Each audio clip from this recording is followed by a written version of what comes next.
Let's talk about one of the weirdest PC games that I know. It's called I Have No Mouth and Must Scream. And to understand why this game is so weird, we need to go back to the strange and wild time known as the 1990s. This was a time when anything and everything was turned into a video game. You want a superhero who uses boogers as weapons? Meet Boogerman from the classic Sega Genesis title, Boogerman, a pick-and-flick adventure. What about a game made by your favorite pizza chain? The game you would be looking for is called Yo Noid. This game is based around Domino's signature mascot in the 80s and 90s, the Noid, whose entire purpose was to run around and destroy pizza. And let's not forget about one of my personal favorites, Captain Novolin, for the uninitiated, was a game on the Super Nintendo whose entire purpose was to inform kids about diabetes and what they should or should not eat. Yeah, a game telling you about your diet restrictions as a child diabetic. How fucking sad. Now that you understand the time period a little bit better, we can start to look at the game you actually came here for and see why it's so weird compared to all these other examples. I Have No Mouth and I Must Scream was released for PC in 1995 by Cyber Dreams and the Dreamers Guild. Based on examples of games made during this time period, this one is a little bit out there even for the 90s. But I think it's a lot more interesting due to this fact. To begin, we need to travel back to 1967, almost 30 years prior to this game's release. The science fiction genre was popular in all forms of media, as seen with titles like Fahrenheit 451, Star Trek, and a short story titled, you guessed it, I Have No Mouth and I Must Scream, by Harlan Ellison. Yes, guys, that's correct. This game started out as a short story in the 60s. So a little background on this story. It takes place in the post-apocalyptic future where we follow the lives of 5 people held captive by a computer AI known as AM. Now you might be thinking to yourself, Ron, you handsome devil, what would a computer AI want with 5 humans?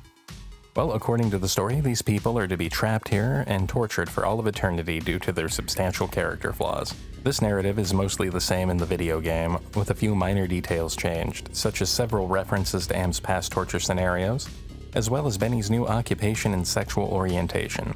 With that being said, I'll let Am, who was voiced by Ellison himself, introduce our humans to us.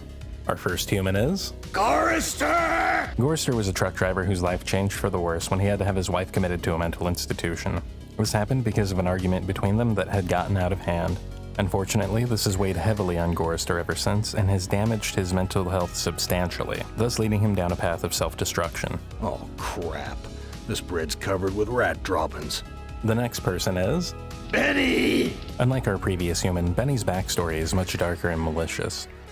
According to Am, Benny was a military officer who was too demanding of his troops.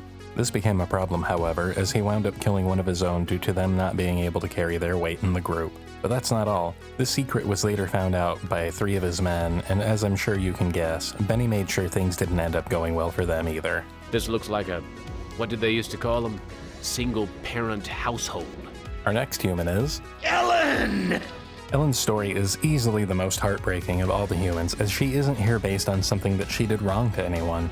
Unlike the other humans, she didn't cause harm to anyone in her life. However, the reason she is here is due to the limitations she has put upon herself after several setbacks and traumatic events in her life. According to a cutscene during her story, Ellen was physically assaulted by a maintenance man at her new job. After so many setbacks in her personal life, she wanted to start out fresh with her job as an electrical engineer at a new company. Unfortunately, she was attacked and now has to recount this trauma over and over again as Am forces her to visit the elevator where it all once occurred. With that being said, Am's reason for keeping her here is to make her understand that she has dictated her life by this trauma and should have overcome it and her fears in life. I serve only the master.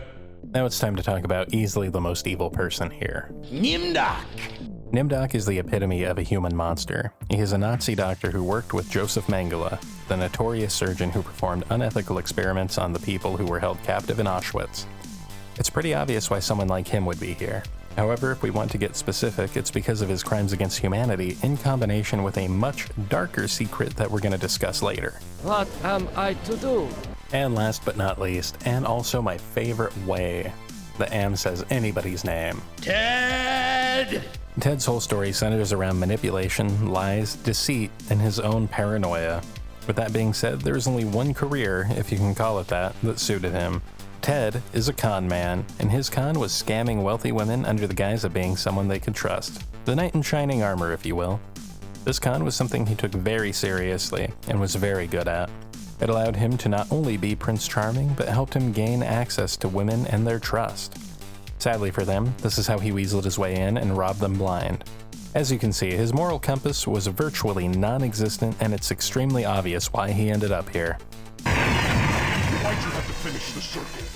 Now I'm stuck here until we work out a trade. Now that we've learned a little bit about our humans, let's talk about their respective stages, or as they're called in the game, psychodramas. Gorrister's stage begins in a Zeppelin that contains no crew or even other passengers. Though he is in a scary situation, he doesn't seem to be too worried about it, or even care at all. Instead, he begins investigating the airship for clues as to why he is alone and to what happened here. Upon further exploration, he stumbles upon a note from a friend that tells him to do the opposite of what Am would expect. It says, "I'm a friend. Trust is essential.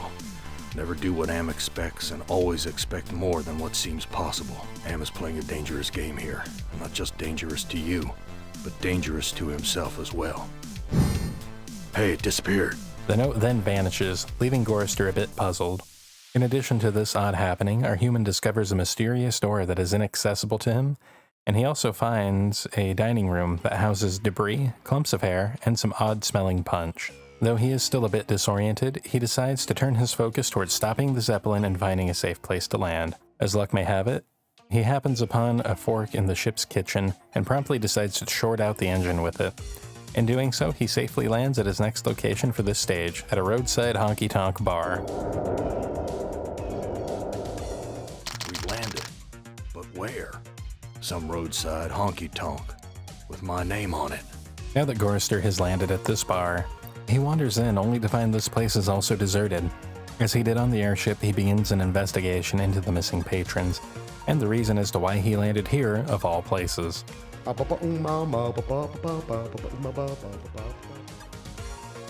After his initial visual sweep of the bar, he decides to wander into the back where he finds a talking jackal with no name.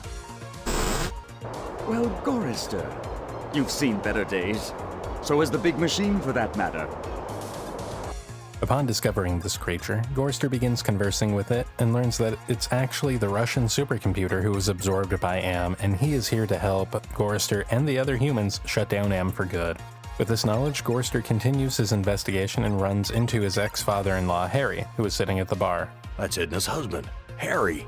He decides to strike up a conversation with him and learns that the chaos he found earlier in the dining room was a direct result of Harry and his ex-mother-in-law, Edna, trying to kill him. Edna poisoned the punch, and after you drank it, I wrestled you to the ground. When the poison took effect, I cut you open. Now knowing this, he retreats to the bathroom of the bar as per the jackal's instruction and finds a secret room that houses a gruesome scene. A meat locker? How'd I get? Here he finds Edna and his ex-wife, Glynis, hanging from meat hooks. Though they aren't dead, he notices that Glynis is unable to speak and that Edna is grasping for him, trying anything she can to kill him. You truck-driving son of a bitch! This is for me and my baby! In the struggle, Edna drops a key that Gorrister keeps for later. He then ties her up so she can't cause any more harm. Once that is done, he takes Glynis to the jackal to lay her to rest and achieves the message from the note he read earlier in the Zeppelin. Now that he has done this, he closes out his adventure by returning to the Zeppelin and opening the mysterious door. There he finds the control panel and flies away, but not before he shoots a flare gun at the bar and watches it explode, leaving the past behind him and also giving us the best explosion scene in gaming ever.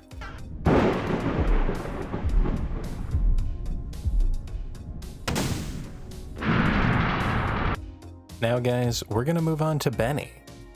Benny's stage begins with him standing on top of a large stone staircase in a cavern full of luscious plant life. Upon commenting on the lively place, he proceeds to fall down the stairs like a clumsy Amazon delivery guy in the dead of winter.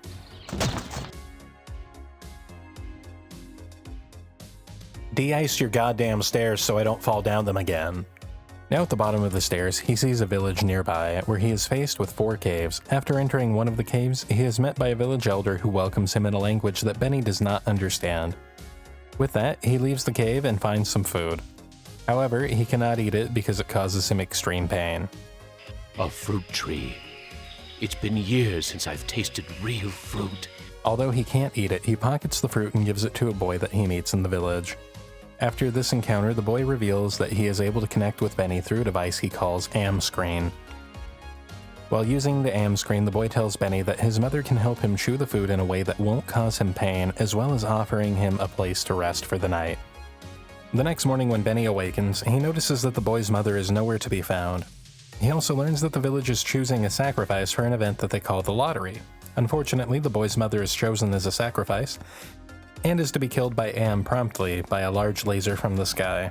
Sadly, there is nothing Benny or the boy can do to save her, and she is killed in a big flash of light. After seeing the woman sacrificed, Benny decides to steal the lottery bag used for choosing the next sacrifice victim and hides it in a grave where no one will find it.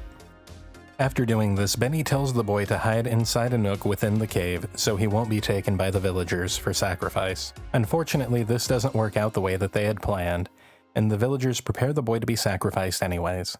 Before they sacrifice the boy, Benny rushes to the altar to stop them from hurting the boy. However, once he arrives, he is faced with two choices: to eat the child or to take the child's place as a sacrifice to Am. Benny chooses to save the boy, and with that, Am takes him back to his cage deep within the earth, and this is where his adventure ends.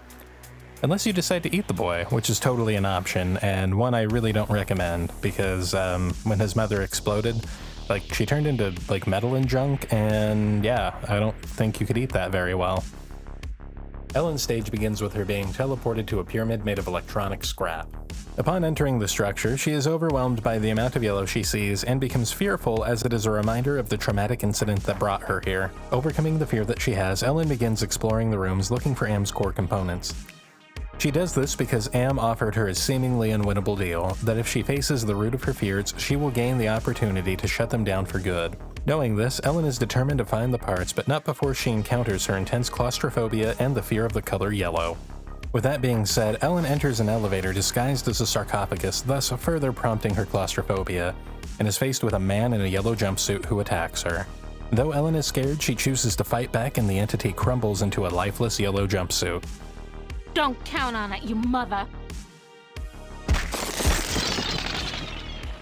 Now that she has faced her past trauma head-on, she is able to leave the elevator. Once she has left the past behind her, she finds the software that will stop Am and his reign of terror. She begins by uploading this to Am's core components, which seals the pyramid shut. Now that she has done this, her only means of escape are through the sarcophagus one last time. Once she is in, Am teleports her back to her cage and thus concludes her story. Okay guys, now we're going to move on into Nimdok's stage. Get ready for the best, worst voice acting you have ever heard. This compound looks familiar. You were waiting for me? What is the purpose of such a procedure? I must leave before the guards apprehend me. Nimdok's stage begins in a familiar location, however he isn't quite sure where he is due to his failing memory. Asked by Am to find the lost tribe, he begins searching this place only to realize why it is so familiar. He discovers that he is in a concentration camp, not as a prisoner, but as an assistant to the notoriously sinister Dr. Joseph Mengele. Though he is not sure of his role upon the arrival to the camp, Nimdok begins helping the prisoners escape while also getting small glimpses into his past life. Now righting the wrongs of his past self, Nimdok's memory begins clearing itself as he starts recounting details of his life. One of these details is that he was a Nazi doctor who conducted heinous experiments on the victims of these camps. Now understanding the true impact of his crimes, Nimdok does everything he can to help the prisoners in their escape efforts. This proves fruitful for him as the prisoners mention a golem that the Nazis have captured and how to awaken it. Getting a head start from the angry prisoners, Nimdok goes to a nearby bunker to discover a golem as well as a mirror that reveals your true self. Once looking into the mirror, Nimdok is brought to the terrible realization that he was not only a Nazi doctor, but he also betrayed his Jewish parents by turning them over to the authorities. Oh my God, it is true. 1945, turning my Jewish parents over to the Nazis for extermination. I have found the lost tribe. It is me. With this brought to light, he finally realizes that the lost tribe he had been searching for all along was actually himself. Now knowing this, Nimdok decides that it would be best if the awakened golem was turned over to the prisoners. This, however, does not end well for him as the prisoners seek their revenge and turn the golem on Nimdok. Golem, I transfer control of you over to the lost tribe. So, you admit your crimes. But that does not release you from punishment. Now the golem will serve the purpose for which it was constructed. Golem, kill Nimdok.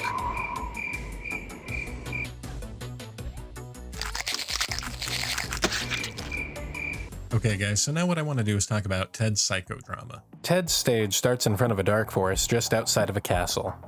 Upon entering, he finds his true love, Ellen. Yes, that Ellen from earlier, sick and lying in her bed. While there, she asks Ted to retrieve her hand mirror, but with some stipulations. What he must do is find the mirror, but he can't lie, cheat, or manipulate anyone in order to get it.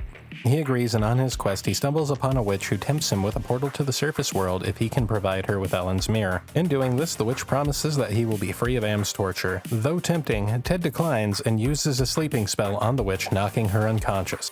Kala Ingma Thako. Oh, I suddenly feel so sleepy.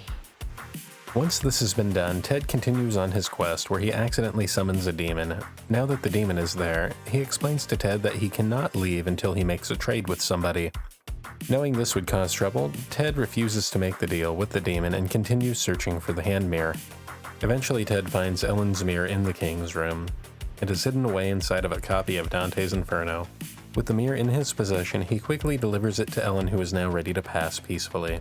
Once Ellen has passed, a devil comes to collect her soul. However, Ted captures the devil within the hand mirror, thus trapping it. He then takes the mirror and shatters it within the magic circle that holds the demon he summoned earlier in his quest. This releases the devil into the magic circle where both entities are now trapped. Though both entities are trapped with one another, they both begin to bargain with Ted so they can be released. This is because they do not like one another and want to find a way out of the magic circle. With this in mind, the demon attempts to trade Ted a portal to the surface world for his freedom from the magic circle. Ted agrees to the demon's trade. However, he stipulates the demon must open the portal prior to his release to ensure he will follow through with the promise. The demon obliges, and Ted discovers that the surface world is a barren nuclear wasteland. Disgusted by how the scenario plays out, Am whisks Ted back to his cage, thus ending the scenario. Now that we've talked about all the characters and their stages, I want to talk about the two main endings that you can get with this game. The first ending is the bad ending, also known as the canon ending. In this scenario, the humans fail to destroy Am, and as punishment, Am turns the last character played into a soft, amorphous jelly blob with no mouth. The character then recites the last phrase from the book, and the game ends. I have no mouth, and I must scream. However, the non-canon ending, aka the good ending, shows the humans disabling Am and the other supercomputers. We also discover that there are over 700 cryogenically frozen humans asleep on the moon, which is a big deal admittedly, as we thought we were the only humans left this whole time. Then to bring this ending to a close, we learn that the last character played is to take the place of Am in order to terraform the Earth for humanity to flourish once again. Alright, I know that's a lot to process, but now I want to end with a few of my own personal thoughts on this game. It's not a game that was made for everybody, and it definitely wasn't at the time of its release. I mean, this game was put on the market at a time when games were targeted towards a younger demographic. However, this game's heavy subject matter and controversial plot points were clearly made for a much older audience in mind. So now, what do I think of this game? Well, it's not a bad game. There are some flaws with the puzzles, an excessive number of red herrings that lead you to dead ends, as well as illogical answers to puzzles and riddles that leave you feeling extremely frustrated. I mean, take Indiana Jones and the Fate of Atlantis, Full Throttle, and Sam & Max Hit the Road. Each of these games had solutions to their puzzles that tied well into the overall narrative, while also challenging the player in a way that made you want to continue playing. This game, however, leaves you feeling unfulfilled with some of its challenges, which further proves the point that this game is not for everybody.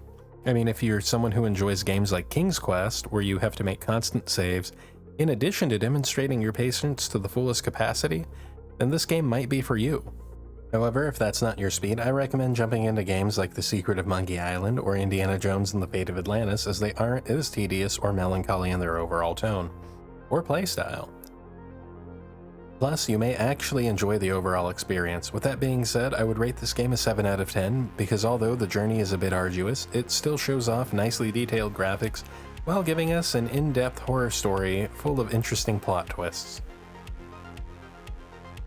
Okay guys, thank you all for watching. Be sure to like, comment, and subscribe if you enjoyed what you saw. Also, I stream every Wednesday and Thursday on Twitch from 6 p.m. to 9 p.m. Central Standard Time. Be there or be square. We've been playing a lot of bad Sonic games, so it's basically just been 3 hours of me having a meltdown. I hope you all enjoy it. Also, go ahead and follow me on Twitter. I post a lot of stuff. I just see regular things that are really funny and weird every day. I'm an Amazon driver, so I see a lot of stupid crap. I love you. Peace.